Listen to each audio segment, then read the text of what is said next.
Hey, what's up, guys? Toogie here, back again with another episode of my Carolina Hurricanes franchise mode series right here on NHL 19. Now, we have a lot to get to today.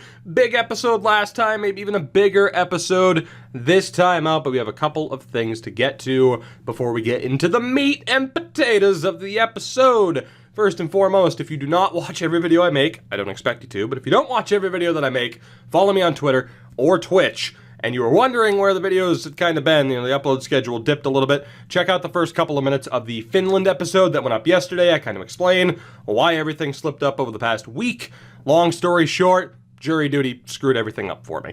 That said, the good thing, the good news is, the good thing about the delay is that it gave me time to go through the comments section, not that I don't do that anyway, but to really put some thought into how I wanted to handle a few things moving forward. So the rules down in the description have changed a little bit. I'm going to go over what has changed because the majority of them are as a result of what has happened with the Nick Backstrom signing. Of course, it was a huge moment in the last episode, maybe the biggest moment of the last episode, to bring in Nick Backstrom just in general, but also to have him be the sign of us completing our punishment for not having Andrei Svechnikov hit 30 goals.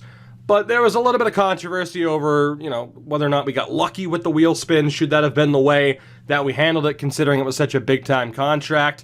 And whether or not I'm allowed to change the years, the duration of a contract. So under the free agency and re-sign phase of the rules, again, all of this is in the description below. I know it's a lot to follow. It's a lot to follow for me too, and of course making sure I don't stumble and make a brutal mistake. But this is what that section now says. Rule number 1 is now, for contract duration, I'm only allowed to adjust the year by 1 above what they're asking for, or lower it by 1. So if someone's asking for a 3-year contract, I can only lower it to 2. The most I can ask for is a 4-year contract. As far as spinning the wheel, when it comes to deciding these no movements and no trades, there was controversy over whether or not, or discussion at least, over whether or not I'm allowed to spin the wheel before I offer the contract, or if I have to sign the contract and then we spin the wheel. We're going to have the wheel spins be before the contract is offered, because technically, if you think about it, the negotiations between, say, Nick Backstrom and I, if I know that he has a full no movement clause for 7 years of a deal, I might think twice about that contract, and in a real-life scenario, a GM of a team would know that. So from now on, the wheel will be spun before a deal is decided upon. That gives me a chance to back out, but also, that way, too, it still has the effect of, okay, it's still going to be a difficult trade to make, or we might not even be able to move this player. It's still going to force me to think twice about signings, and that was the initial point. The big thing with Nick Backstrom, and here's the new rule. This is rule number 6. If a player gets a no movement clause, so that is the big time, the big time money, $5.25 million and above, I have to stay loyal, minimum, for half the contract. The wheel spin will then be for the remaining years. That was one of the things that was suggested in the comment section last time, and I really like that suggestion. So the next time we end up signing a player like Nicholas Backstrom, we will be staying loyal to him, we'll say, for 3 years. At least. If it's an odd number, we'll probably go with the lower amount just to give myself a little bit of a break. Maybe I'll end up spinning the wheel for that, who knows.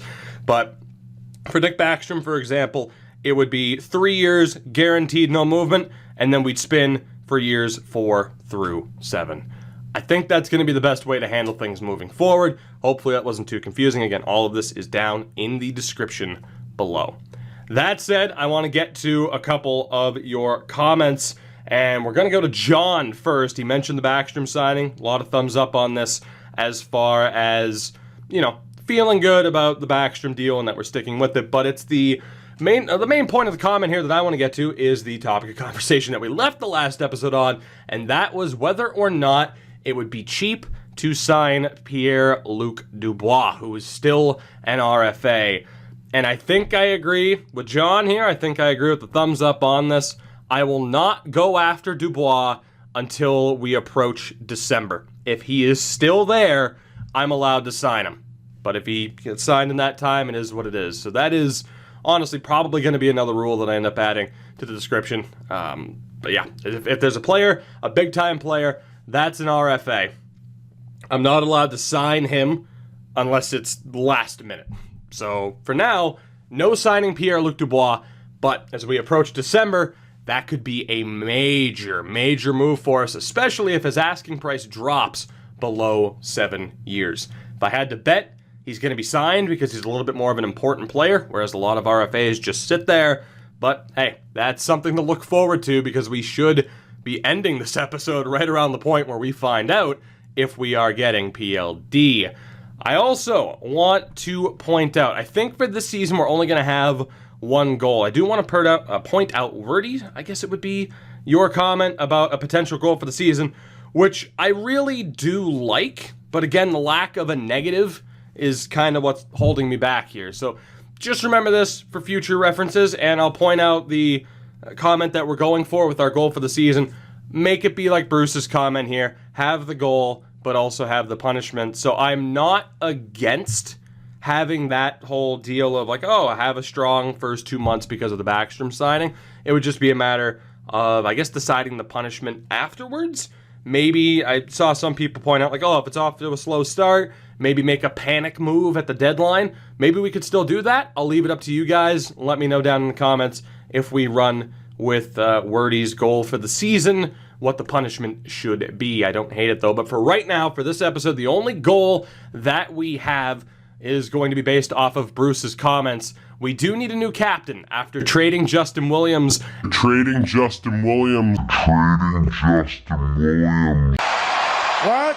And I'm going to have to be very selective with who that is because the captain has to lead the team in GWGs. If they do not, then our top draft pick will be used on a player from the USA East region. I think that covers everything, aside from the fact, of course, that we still have some moves to make as we get down to business in this episode. Because, of course, goaltending-wise, massive surprise. Laurent Brossoit is elite, which is ridiculous. And I'm going to be very excited to see what his actual trade value is, even though I don't know if I'd want to move him. I mean, again, that plan of running Brossoit and Nedeljkovic until Spencer Knight's ready, that is a golden plan right there. And it's nice to actually have a plan when it comes to goaltenders. Of course, Makaniemi and Scott down in the AHL. As far as defense is concerned, we know moves are going to be made. We've decided on using Hamilton, Falk, Slavin, and Bean as the top four, with Fleury and Fox as the third pairing. So Pesci and Dahan have to be moved. Not to mention we have to bring in a little bit of depth as well. And forward-wise, we're pretty much good to go for the moment. We don't have to make another move unless Dubois is brought in. But of course, this right there will be the top six, which is going to be very nice. I imagine I'll be playing Svechnikov on the top line. We'll see how that sorts out. Third line is sorted. And actually, I mean, Justin Williams is the captain, but we might want to change that. I forgot that we brought him back, actually. But Stahl, Williams, and Gauthier as the third line. Fourth line, Martinuk, Cotton. And I'm probably going to be going with Luot Sarainen. I'll probably send down Sorella and have somebody else sit up there as the healthy scratch. I'm not sure who it's going to be. It might be Maenalainen. I mean, he tore up the AHL last year, so having him as an option in case of injury, I think that's going to be the better way to go. Sorella can be sent down, I do believe. Yes, he can. So that'll be the one move that we make there. But it's a good thing to know, of course, that our forward core is pretty much set up.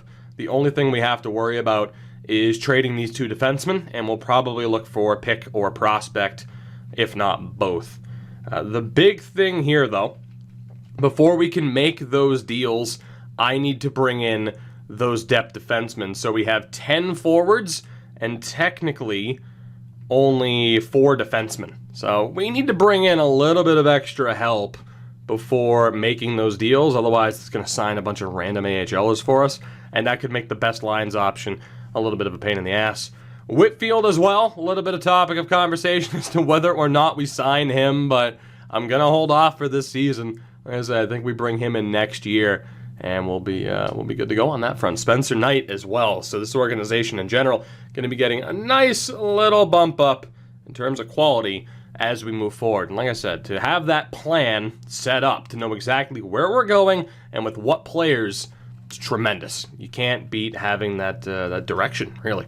So as far as the team is concerned, technically signing depth forwards is going to be the best way to go, or at least players similar to that, although It's going to be a little bit tough. I think I'll still sign... Oh, man, Olofsson wants his ELC. He never got signed, so we're not going to sign him. We can bring in, and probably will bring in veteran Gabriel Bork. He'll be our 11th forward this season. We'll give him a little bit more money.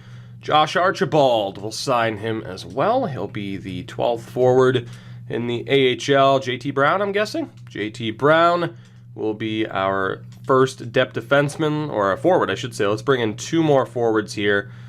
Hika, Boucher. Let's bring in some grit. Matt Martin.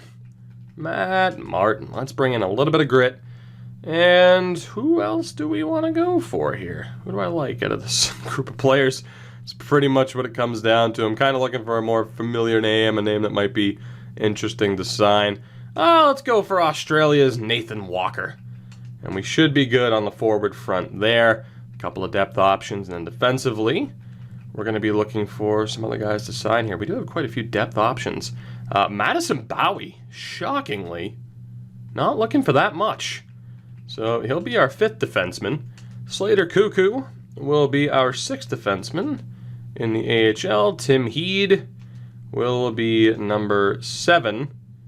And we're going to hold off from there. We're going to trade our 2 defensemen and probably look to bring in 2 others to replace the guys that we're getting rid of. So let's hit sim the regular season, get everybody signed up. Should be quick and easy. Gabriel Bork could not sign that deal fast enough. He could not wait to actually get a contract. I appreciate the quick response. So let's see where we can move a certain 2 defensemen that we no longer require. Of course, as far as trading is concerned, the big thing here is that I have to honestly be willing to take the deal that I'm offering out. And here's the deal, right? That's a lot of cap. That's a lot of cap that I'm going to be trying to move either together or in individual deals. Of course, I'm not allowed to get more than 1 draft pick back as well. So it's a little bit rough. The good thing is, of course, neither of those 2 are on no movements or no trades, so we're free to do whatever we want. The Bruins are interested in both, but they cannot afford them. Is there any team, I suppose, that could afford them? Because trying to get back a player would be a nightmare for me. I doubt... Hey, the Islanders. Okay. The Islanders have the space and are interested in both, but do they need a top 4 and a top 6 defenseman? I highly doubt it. Do you need at least 1? That'd be nice. All right, whoops, hold on. That's really weird. Okay, so they do need a top 4 defenseman, but they do not need a top 6 defenseman, and technically they have 7 that are ready to go. So I don't think there's any way we're going to be able to trade these 2 together, which kind of reduces the amount that we're going to be able to get back, but them's the breaks. We'll still get a half-decent return.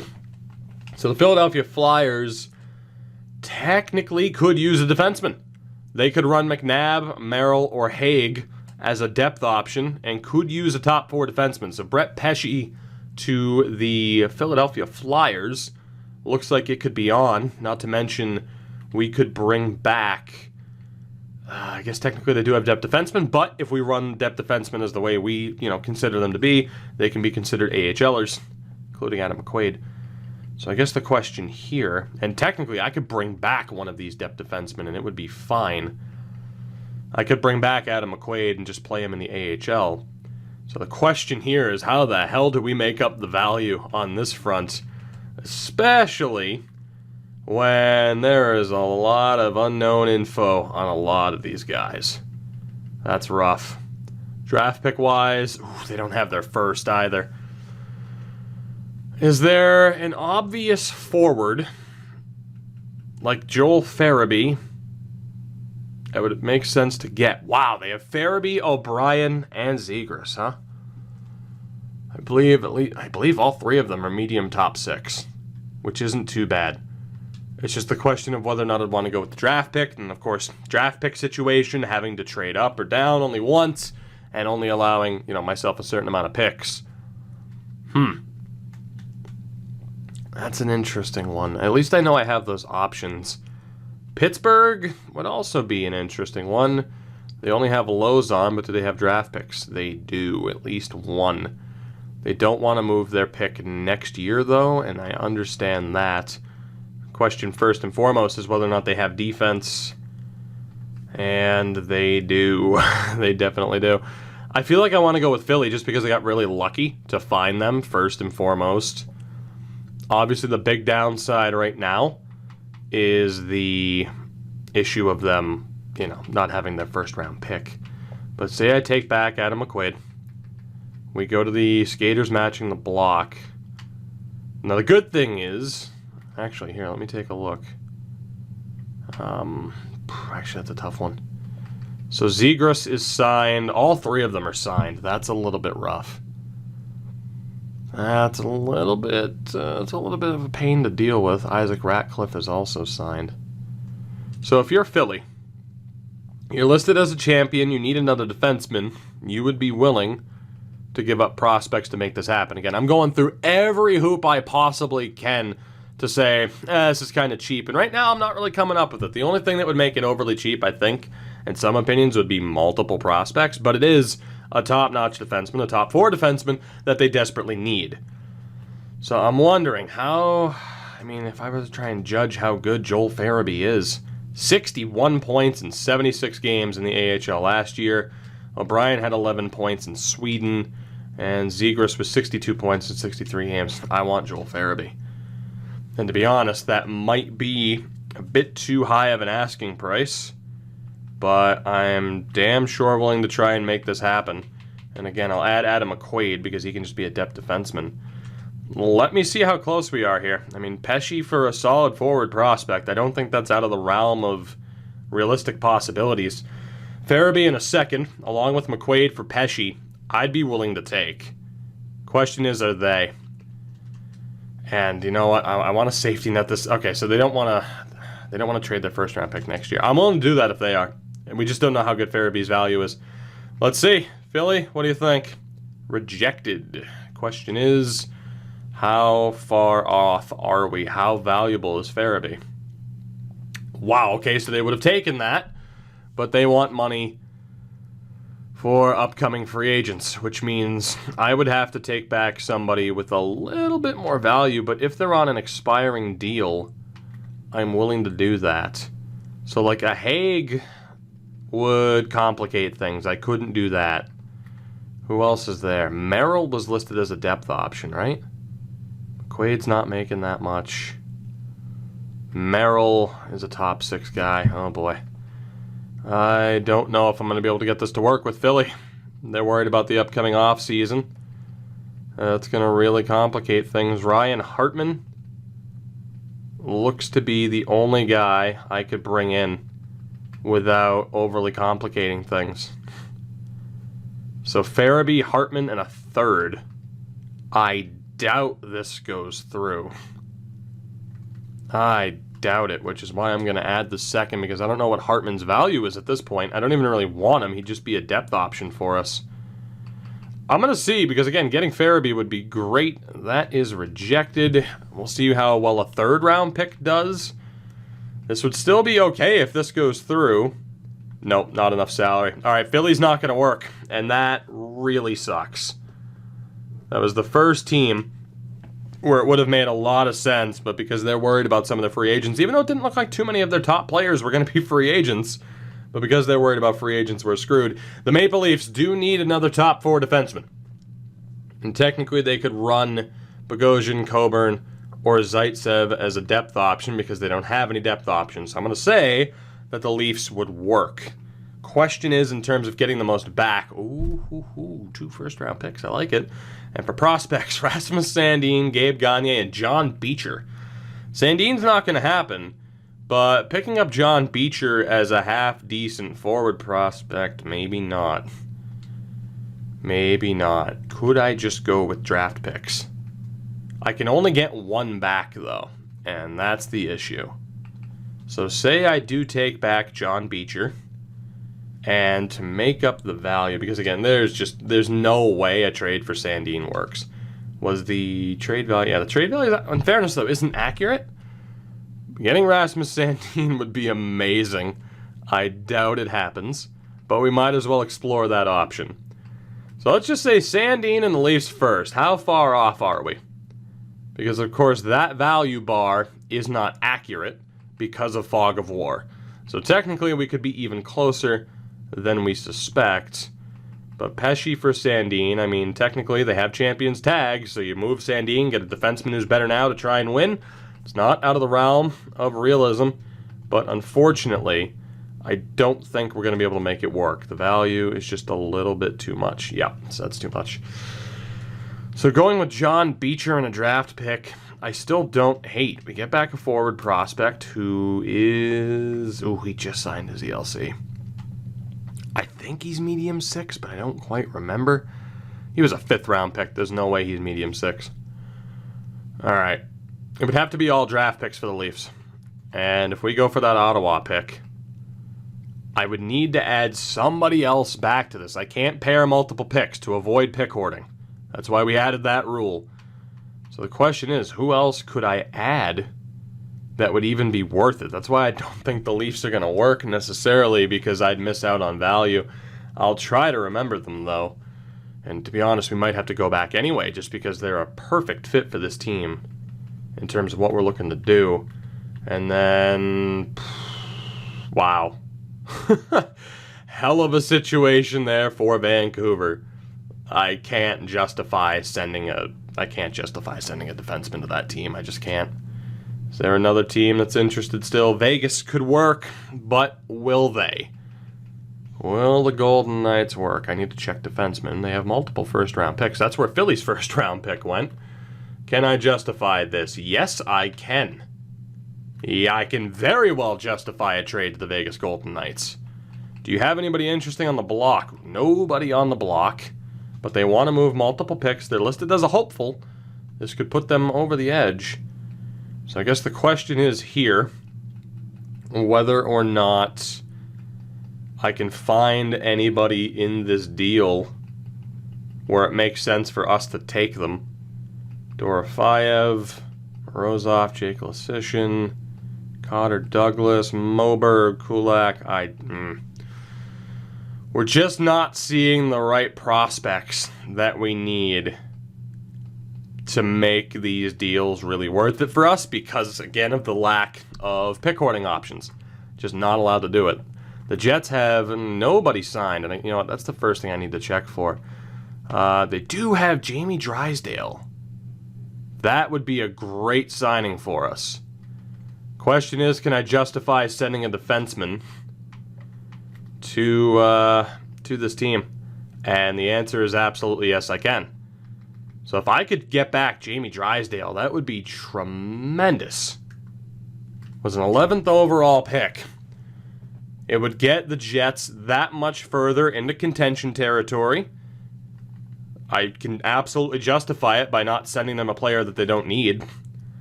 So if you're the Jets, you give up a prospect and a pick to get better right now. I'm good if this goes through. It did not. I figured it wouldn't. But again, we don't know what Drysdale's full value is. What about a second? Still rejected. Okay, I'm getting a little bit nervous about my chances of making this go through now. What about a third rounder? How valuable is Drysdale? Is a 6th enough? Wow. Straight up? Holy hell. That is not what I expected at all. Now my question is the defense. Let's see. So technically if I were to move Dahan over here as well, they could play Nogier as a depth defenseman. It's just, can they afford to do this? Where? Okay, Dahan's at the top. Maybe over the max salary. Is there somebody that I can add? I mean, if you're the Jets, you might want to go all in. Bufflin's going to be too expensive. Trouba's going to be too expensive. Matthew Perreault. Ooh, perfect. So I help you bolster your defense. You're going to have some cap to worry about. But it's your one chance to go for it still while Bufflin's here. I take Matthew Perreault off the books so that you can afford it. I get Jamie Drysdale. If I'm the Jets in this situation, I'm a little bit concerned about the amount of money and term I'm taking on. But also, if I'm the Jets in this situation, I go for it. I've kept Dustin Byfuglien. I go for it. It's just whether or not I can get this to work, whether or not they actually value Matthew Perreault. And the answer is that they might. Will this go through straight up? No. Value's too far off. How valuable is Jamie Drysdale? Can I use a third-round pick in this deal? I'd still find it worth it. I need to get rid of Pesce. I need to get rid of DeHaan. Third-round pick isn't that valuable if I'm bringing in a top defensive prospect. Wow. Not sufficient at all. This is rough, man. I thought we would have had a slightly easier time. I don't trust any of the other prospects there. The Bruins. Do you have anybody interesting on the block? Sorella, Studnicka. I know how good I made Jack Studnicka in this game, and it's not quite what we're aiming for. We might have to settle for just losing out on value and going straight draft pick. I can't guarantee how good Connor Timmins is at this point. Soderstrom did go in the first round. Was he signed? He was. How did he do last year? 5 points in 44 games in the SHL. Ugh. But that would be a top defensive prospect. We know the value is pretty much on point. Now I need to actually see if I can justify trading Colorado this defenseman, because I might not be able to. Let me see here. Nope. They're good. They're already set. Oh, the Blue Jackets. That's the first step, right? Seeing if there's an actual player or prospect I can get back. And for Columbus, obviously Dubois is there. Stenlund, Bittner. So like Liam Foudy, Tessier could be interesting. Liam Foudy could work. 89. Ooh, wow, he had a really good season in his last year in the O. Liam Foudy could work. Can I justify trading you a defenseman? Probably not. Absolutely not. Jesus, that defense core. Yeah, no, they're fine. Pesce, I hate to tell you, buddy, because it hurts me more than it hurts you. I can't imagine I'm actually going to be able to trade you for a prospect. I just don't see it happening. I think I'm going to completely miss out on this deal and have to give up someone for pretty much well under their value because of the lack of extra draft picks. And I'm not willing to break that rule. Montreal. Ilanen. Ooh, Suzuki and Brook. Ikonen as well. But mainly Suzuki, who I could play in the AHL this year. Can I justify sending you... Nope. Their top four is already sorted. Mete and Juleson developed. Damn. Yeah, I think it's going to be just trying to get picks. The best pick we possibly can. That's pretty much all we can do. Zajac and Borowiecki, absolutely not. The Islanders have nobody to help us with, and then we're back to Philly. So I'll go back to Philly, and I think I'm going to try to still get Joel Farabee. I might not... Oh, that's right. Philly I couldn't do anything with because of the value. So I think it's going to be down to like the Leafs in Vegas. I think, yeah, it's going to be the Leafs in Vegas. And we'll see what we can do. So we'll try to send Pesce to Toronto. And let's just get back like the best pick we can. I'm going to go for Ottawa's first and John Beecher. And we'll see if that goes through. Will it? Wow, it would have. But again, they're worried about salary coming up. And I don't know if there's anybody I can take off of their hands. I am not surprised that they're worried about value or, cap space moving forward. Hyman Bracco. Wow, Jeremy Bracco turned into a beast. Is there anybody I can take? Connor Brown? I'd have to take him for the next 2 years, though. Is Connor Brown enough? I'm willing to take Connor Brown for the next year. Next 2 years, even. I'm willing to do that. It shouldn't cause that many complications. Will that go through? So now the value's a little bit off. I have to get that first round pick. So we're talking Pesce and say a fifth for a first, Beecher and Connor Brown. Sweeten it just a touch. And then we still don't know if that's going to go through. So let's go with a fourth. Will that go through? I can add another pick. I'm allowed to do that. Of course, I'm going to want to make sure that I have at least 7 picks. Or at least 6 picks. So, yeah, we'll be okay if I add a fifth. It'll be 2 first, second, a third, 5, and 6. Okay.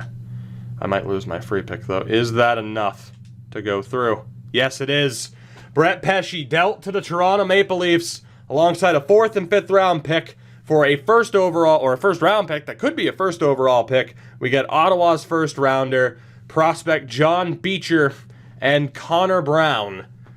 Not too bad. That obviously changes the outlook with Maenalainen, and we'll be sending down Beecher as well as Connor Brown fills out a role on this team.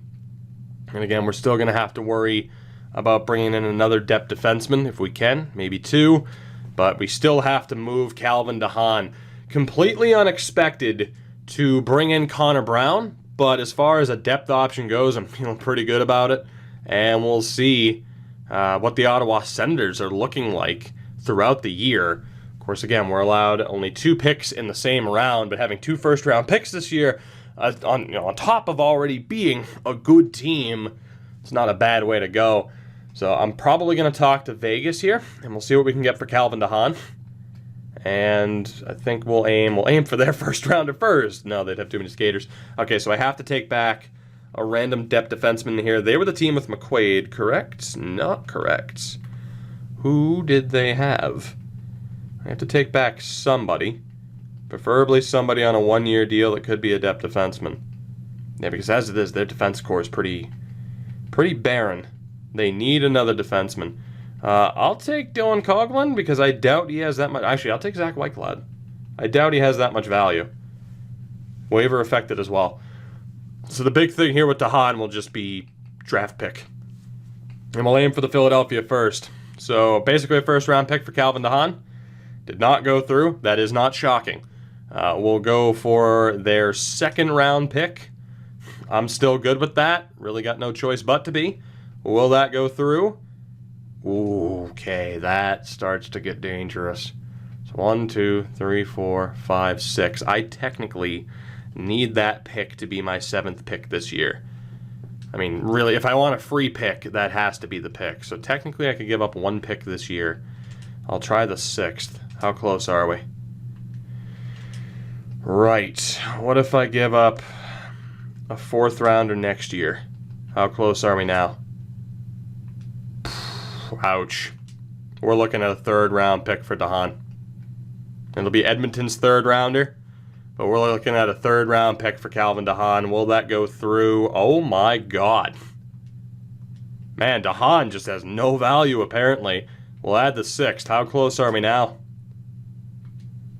Alright, so we're losing Calvin DeHaan for nothing. It has to be the amount of money he's making. Can I get a 4th for DeHaan? Yes, I can. So we do not get a great deal for DeHaan. Only a 4th round pick back. And we do pick up Zach Whitecloud as a depth option. That is a really unfortunate loss on that trade. But we did what we had to do. We were not allowed to play him. So depth option this year, I mean defense is actually good. We could maybe use 1 more option. I think that might be the 50th contract. I'm probably going to run Madison Bowie as our healthy scratch. And then forward-wise, because at Bowie's age, it's not really going to matter. And then forward-wise, it's 10, 11, 12, and 13 with Luotz-Drynen. So again, Connor Brown will be the healthy scratch. I think we're good to go. It's taken a little bit longer to get this team set up than I would have thought, but hey, that's the name of the game in a long-form series like this. I know it's not for everybody, but that's how we do things here, man. So we are looking good. Of course, I want to see early on, what the actual overalls for the guys on this team happen to be. I do want Stelio in. I'm going to want Jack Drury in this lineup as well. These 3 guys I don't care about. They're not actually ours. Wow, actually, yeah, I got a couple of guys I got to put into the lineup. So Jack Drury, we'll get him in there until we see how good he actually is. We'll take out Matt Martin and bring in Luke Henman. And I'm going to want to see how good Beecher is as well. I actually ended up signing a couple more forward prospects than I needed, or depth forwards, but obviously that situation's changed with us acquiring Connor Brown, who will be taking a seat for Luotz-Drynen. So again, he'll be on the 4th line. alongside Cotton and Martinook. Third line, Gauthier, Stahl, and Williams. Top line of Aho, Backstrom, and Svechnikov. So I imagine I'd want Backstrom on that side. Let's get Aho on the left. And then, I don't know who the better face-off man is. I'm just going to assume it's Nakash. Who I'm sticking with that pronunciation and you can't stop me. Not a bad looking team. The big thing here, though, is whether or not we're naming a new captain. And I think we have to. We can't really afford to have Justin Williams be our captain. Sure, he's clutch, but we're going to want one of our top players to be the captain moving forward to give us the best opportunity at having the most game-winning goals. And if we look at the stats last year, Aho was 6 GWGs. He's the obvious, option for being the captain. Backstrom with 2 only. Svechnikov with 3. And already I think my hunch of having Aho as captain is the way to go. Nakash was 0, but of course he missed time. Oh yeah. Sebastian Aho is the new captain of this team. It's not even a debate. This roster is set, aside from the fact that there may be a Pierre-Luc Dubois acquisition at the beginning, at the beginning of December, really at the end of November, because we'd have to send that offer a little bit early, do a little bit of negotiations. I probably should turn off the whole computer trade offers deal because I'm rarely ever going to accept from them. Probably should turn that off in the future, but we should be all right there. Again, our scouts are set up, and the big thing that we're going to be doing here is assigning captaincy. It's going to be taken away from Williams. He's not going to be happy about it. I don't care. And the new captain of this team is Sebastian Aho. Or not, I can accidentally handle him an alternate tab. Sebastian Aho is the new captain. Jordan Stahl as an alternate. Justin Falk as an alternate as well. Williams, I hate to do that for you, but there was no rule about me changing captains. So Sebastian Aho is our captain this year, and we're going to hope that he is able to score the most game-winning goals throughout the season. Aside from that, the only thing I'm really tempted to do is change up, like changing Aho to a left wing so that it doesn't affect the power play. But by default, it actually puts him there anyway. So I'm thinking I'm liking this team. Let's get this season underway. Again, the main thing, we might end up, we'll keep track of our record over the first 2 months as far as that potential goal for the season that we discussed at the beginning. And of course, last year we were off to a ridiculously hot start, an ungodly good start to the season.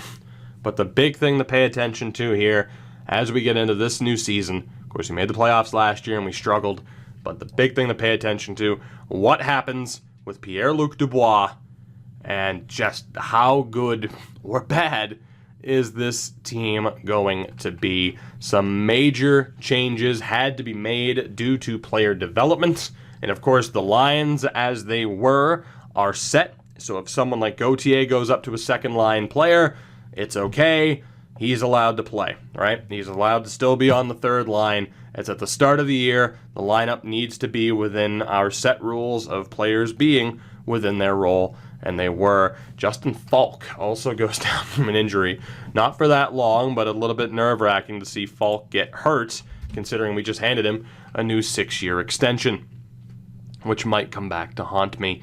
Central Scouting's released their draft ratings, and right now it's one of the final years, I think the second to last year, the penultimate year of really real player-heavy drafts. So Aturati is there.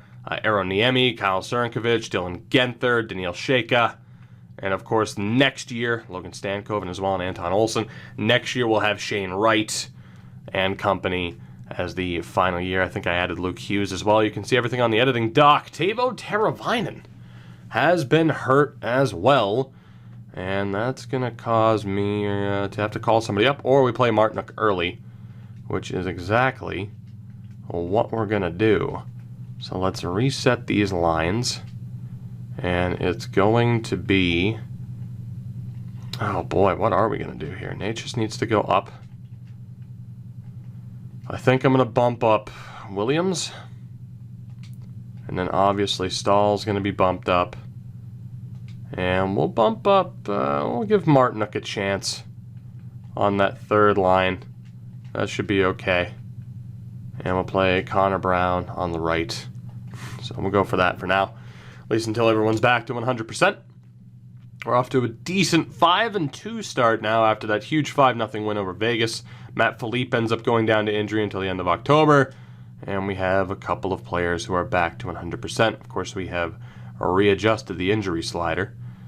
Just players back to 100% though. Nobody actually back into the lineup. Maenalainen. I'll bring him back into the lineup once Justin Falk is good to go. We'll try to hold off on some editing for as much as we can. I meant Tavo, and he is back. So, Teravainen, welcome back. It is going to be Connor Brown taking a seat for Luotz-Terainen again. Stahl goes up. Martinook on the left. Cotton on the right. That is fine. Gauthier, Stahl, and Williams. It's all well and good. Natchez, Teravainen, and Niederreiter. So right now, you have Andrei Svechnikov up to an 85. Aho confirmed at a 90. Natchez an 84. Too bad. Gauthier confirmed at an 82. And the fourth line, their overalls also confirmed.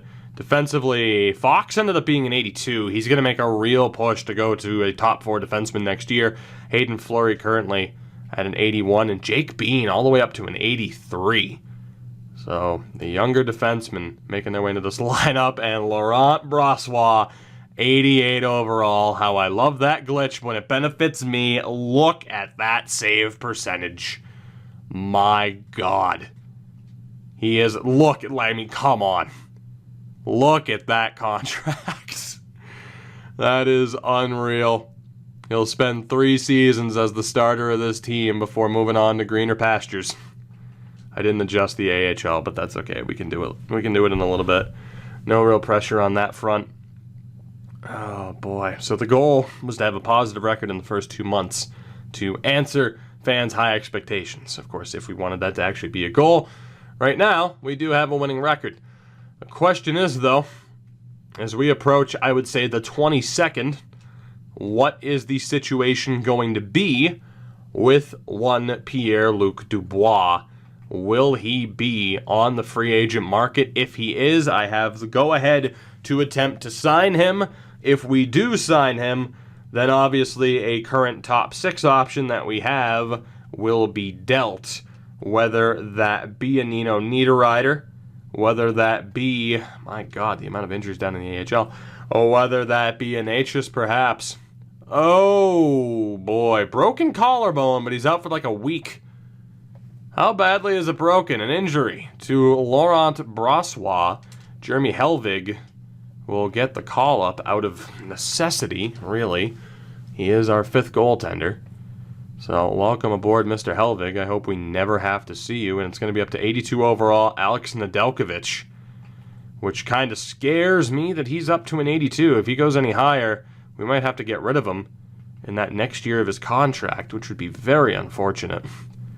And in terms of who's a healthy scratch right now that I care about, nobody, actually. So that's good. We're not missing anybody. So I can actually go, well, if I go best lines, it's going to take somebody out. Yeah, so we'll hold off on that front. And I will take a look at some of the guys that we have there, like John Beecher, that we haven't looked at yet. Alex Romanoff, we have no idea how good he is. We'll definitely take a look at that here moving forward at some point before this episode ends, as we are dealing with just all of the injuries right now with the Charlotte Checkers. They do still have a good record despite that. And speaking of good records, we're holding up pretty well too. Although Slavin goes down to injury, it's going to be Madison Bowie filling in for the next 2 weeks or so.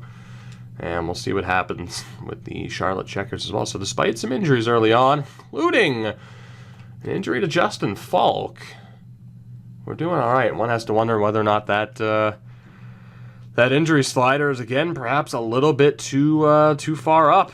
It could be. We had it a bit too high before, maybe a bit too low for last season. I don't think we've been able to pin down the sweet spot yet. We will call up Slater Cuckoo. And while we're here, so Romanoff is a 74, medium top 4. That was a hell of a free agent signing. He was exactly as good as we needed him to be, and my God, Montreal's dumb for letting him go. Robin Salo, low 4 at 22 years old. Not bad at all. And forward-wise, there really wasn't anybody that we had to confirm how good they were. Jack Drury's a 73. Beecher is low top 6, which doesn't surprise me, but we needed to add somebody to that deal, so I don't feel like we did all that badly, all things considered.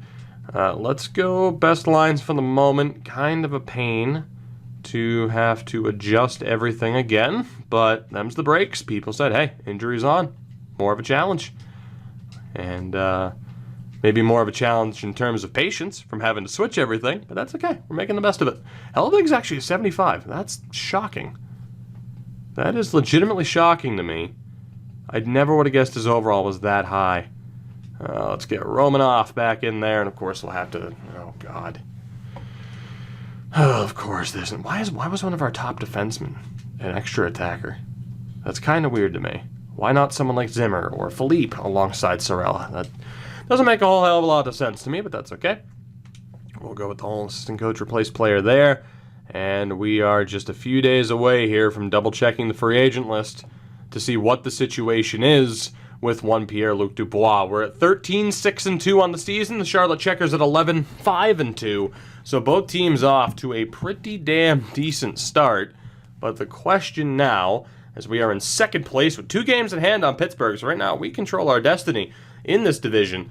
Question right now is, what is the status of Pierre-Luc Dubois? Is he still there?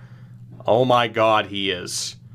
And that could drastically change what this season is going to be. He still wants 7 years. And again, I put in that rule of being able to bump it down or, go up by 1. And really, in this instance, we can only bump it down by 1. I suppose the question, whether or not we even sign him, would be, can I bump it down to 1 year for this year, but the next year, of course, I have to sign him to whatever he wants, basically. Am I allowed to do that, or would it have to be, nope, if you want to sign him, it's the whole shebang, 7 years. I mean, the bottom line is Columbus is outrageous for doing this. It would only be a first, second, and a third.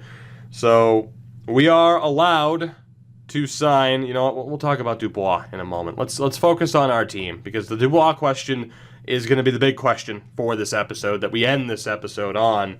I know we didn't perhaps get as much of the season sim done as you would have wanted me to do, but again, this should be back relatively soon. The plan is for tomorrow for there to be another Finland episode, and the next day, which I think would be Thursday, Friday. Yeah, this is going up on a Wednesday. So Friday there'll be another episode, right? That is the plan. So right now, we're looking very good. 6th team in the league. Wow, Vancouver. In terms of point percentage, we are 3rd best in the league, which is pretty damn good, especially considering some of the injury troubles. Goals for per game at a 2.71, which is mid-table. Goals against per game. Jesus Christ, Ottawa sucks, and that's music to my ears. Goals against per game right now, we have the 2nd lowest in the league. Vancouver is outrageous. Power play at 19.8%, which is mid-table, a little bit closer to the top, and the penalty kill is somewhere mid-table. Not too shabby at all. Before I look at our player stats, I do want to take a look at the Ottawa Senators for whatever we can see from their team and the Vancouver Canucks, because again, we have that Senators first-round pick, and that is a major, major deal for us. Vancouver, I'm actually not allowed to look at their lineup. Huh. Maybe we'll have to turn that off when we make the playoffs, huh? Am I allowed to look at the Ottawa lineup? No, I'm not. Okay, well, I'll go to the trade screen, see who they have at the very least. Won't be able to get a full deal, the full scope of the situation because of fog of war, but that's okay. With the Canucks, they are 17-3-1. I can at least see the player roles, right? So with the goaltending, they currently have DiPietro, Markstrom, starters, McElhinney and Demko as backups, and Dustin Wolf. Again, pray to God NHL 20, the AI is smarter with dealing with these type of deals. There's no reason for them to have signed McElhinney. They're at least smart enough to have him on the trade block, but they should have done everything in their power to get rid of Markstrom and McElhinney. Or at the very least, move Demko if you can't give him the time that he deserves. Defensively, right now, top of the heap, it is I mean, they have Stetcher, Olli-Levy, Pouliot, Hughes, Brisebois, and Hutton, all at top 6. Tanev is a top 4 on defense. And the forwards right now, Besser and Pettersson, a couple of, or 4 second line guys, Horvat, Bertschke, Oshie, and Nelson. Granlund, Roussel, Virtanen, Levo. I mean, they have Jordan Eberle. They haven't changed a whole hell of a lot, and they're doing very well, which gives me hope moving forward. And in terms of that Ottawa pick, I mean, we already know it's going to be a very high pick at this rate, which is very nice. That's the key to life. Get Ottawa's first round pick, and you'll have a very, very good time. As far as our team is concerned, though, right now, Teuvo Teravainen doing very well. Sebastian Aho, not so much in terms of game-winning goals. I am now extremely nervous because that highest draft pick is going to have to be used on the USA East player. I mean, granted, we need a USA East player to be available in the brackets. That was kind of an oversight, but we'll do what we can. Hopefully that turns around.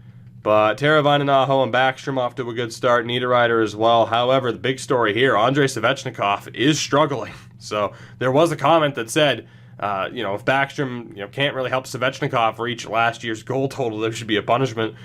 Kind of happy that one didn't have more thumbs up because we would be in gigantic trouble right now. Absolutely gigantic. And then only 5 points for Williams. So we're doing well, despite a lot of our guys not putting up as many points as I would have hoped. The defense, Bean and Hamilton doing well. Fox with 7 points. And then the goaltending, I mean, 935 for Brossois. Helvig, 2 appearances, a 949. Amazing. And Delkovich has struggled with a 902. Around the league, we'll take a look just to do a little, beginning of the season recap. Right now, it's Brad Marchand, Nikita Kucherov, and Elias Pettersson leading the way in terms of points. Goal scoring is Connor McDavid, 17. As far as the rookie race is concerned, Kirill Kaprizov. I had a feeling we maybe should have signed him, but he's up there. 22 points for the San Jose Sharks. So to end this episode, the primary question, of course, as far as like a positive record of the season, we're doing that, right? We already have that clinched, so that's pretty much out of the way. But the big question right now, do we sign Pierre-Luc Dubois? If we do, am I allowed to drop it to 1 year or not? But the first question is just whether or not we sign Dubois in general, because if we do, again, that means that either Teravainen, Necas, or Niederreiter would have to be on the way out, and the top 6 moving forward, again, would be Aho, Backstrom, and Dubois. The big issue, though, is if Svechnikov becomes a top-line player, then somebody has to go. It would probably be Backstrom, because I'm allowed to move him after 1 year. So while signing Dubois would be nice, I gotta be honest, I am personally leaning towards not signing him, because I do think Svechnikov, despite his struggles this year for whatever reason, is going to become a legitimate top-line player. And if he does, again, the complications of that, knowing that we'd have to get rid of somebody, that would kind of suck. That would kind of suck. I think we're almost better off to just be patient and wait. However, we do have Ottawa's first-round pick. So our first-rounder is a little bit expendable if we wanted to pick up Dubois. So let me know what you think. Any other suggestions as well to the goals for the season, even though we've already kind of decided that. The rules of the series in general, as always, if there are any questions about that, hey, just ask me if something's not clear as far as what's listed in the description. Again, new to me to have this many rules to a series, but that was the point. It's meant to be a challenge. It's meant to be tough. It's meant to handicap me as much as we possibly can to see if I can still be successful without cheesing the AI, because there are some people who weren't sure if I could be. We are going to find out one way for sure, though. I will see you guys soon. Thank you very much for watching. You know the deal. Support the video. Support the channel. Have a good one. Take it easy. I will see you next time. Goodbye.